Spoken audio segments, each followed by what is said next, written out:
everybody, I'm Sarah and I'm a recorder player. Today I'm going to teach you how to play the medieval piece O Virgo Splendens, or O Splendid Virgin, from the 14th century. I have made an arrangement of this for one recorder and voice where you sing and play at the same time. This is actually the first track on my album and a lot of people said that it's their favourite one. And my album is finally back in stock in my web shop. It had actually sold out, yay! I took the opportunity to redesign the packaging. It's now in cardboard instead of a jewel case, which means a lot less plastic, and it means the shipping costs are halved because it's lighter. So go and buy two. So I have actually not only released this album, but I've released the sheet music for this piece on my web shop. You can get it both for tenor or alto recorder, and in this video I'm going to play it for you and teach you how to do it too. Bloop! O Virgo Splendens is a monodic song, one line, from the Llibre Vermell de Montserrat, which is a book from the 14th century, one of the oldest surviving manuscripts containing music. Most often it's performed in a canon with 3 voices. I also do that at the end of my album, but here I decided to play it as a soloist and harmonise with my own voice, experimenting with a few things. So I'm just going to play it for you. As you hear, I do a few different things with this music. I play the melody alone. I sing a pedal note of D, which is the key of the piece. I sing and hold the first note of each bar, which creates some more interesting harmonies. I sing along with the melody, and I sing in canon. So I sing what was happening a bar before. I'm going to write it on the screen as I do it. Yeah, enjoy.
So how do we actually tackle this piece? The first thing is the tempo. As you can hear, I'm very free with the tempo, quite rubato. On the CD, I take it very slowly, but normally when I hear it performed sung, they do it faster.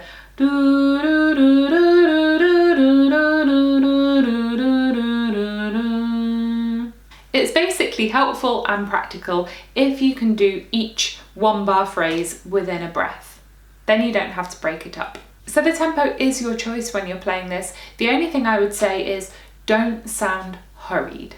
How to sing and play together. Right, step one is practice the music with your recorder alone. You can even play it with your recorder. Oh, my phone is on. You can even play it with your recorder alone and it will sound beautiful. If you like the music but the singing is a bit daunting for you, don't worry, just play it. In that way you can make sense of these phrases for yourself.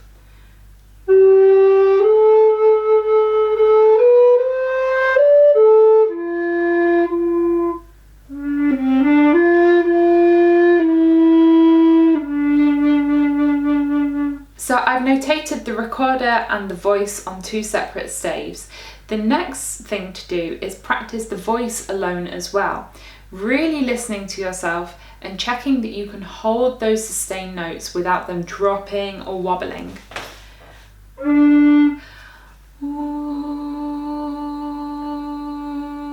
And this is one thing I'll say immediately. You can also choose the octave of your voice. I have a female voice playing with a tenor and then I'm in unison.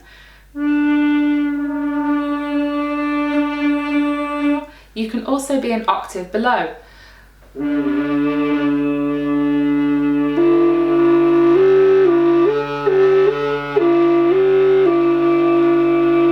And it sounds nice, so if you have a low voice, choose your own octave. Why am I talking like this? So go through the piece, really sustaining those notes, and you can always refer back to the recorder.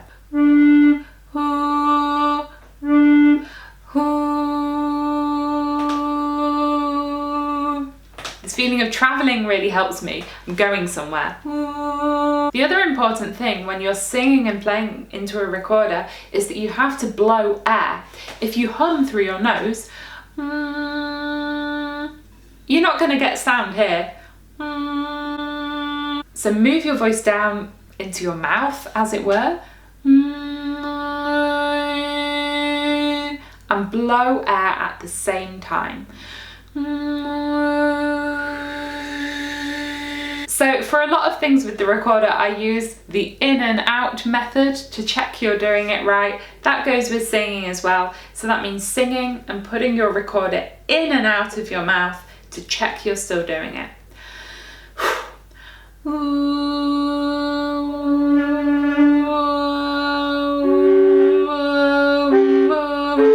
Something also helpful to do is free your voice and free your fingers from the only notes they should play. So that's doing random pitches with your voice.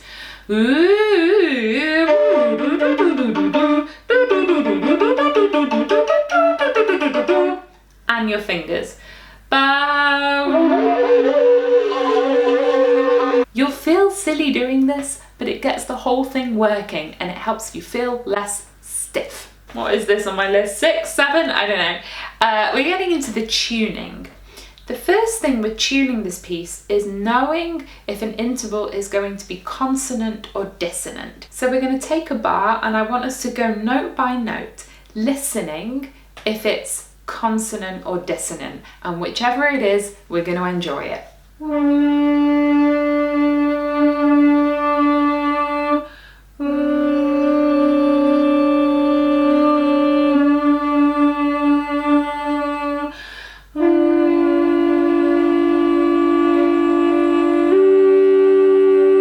Don't be afraid to really spend time and enjoy each note, because this is where you're getting your ear used to what all of those intervals sound like, and this will help you on the path to playing it musically and intuitively without having to think, oh, is it this, is it this? If this feels like a bit too much, what you can also do is record the vocal part using your recorder and then play the recorder part against this. So you're still doing the listening. Another good exercise to practice is playing a note on your recorder and fading in your voice on that same pitch. I use this quite a lot in the piece, in the middle section.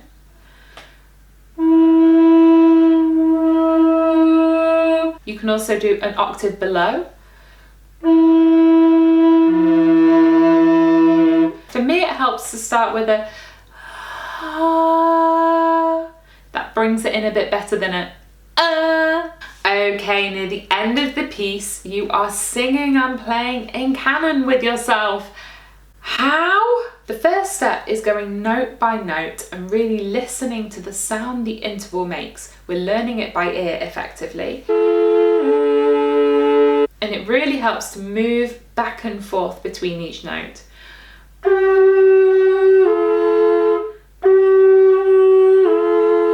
Next step, you have a recorder part and a vocal part. For me, it's too confusing to concentrate on both when I'm playing it. I like to play one automatically and concentrate on the other one. Concentrating on the recorder part and just singing the singing part a bit from memory.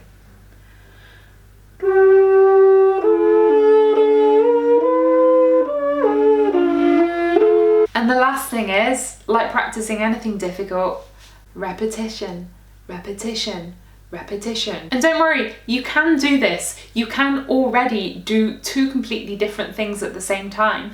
That's what you do with two different hands when you play the recorder. This is just adding an extra dimension, and it's going to make your playing like, how do you articulate two of the same note next to each other? You can either stop the air and articulate with your tongue, or you could do it with a little finger ornament up or down.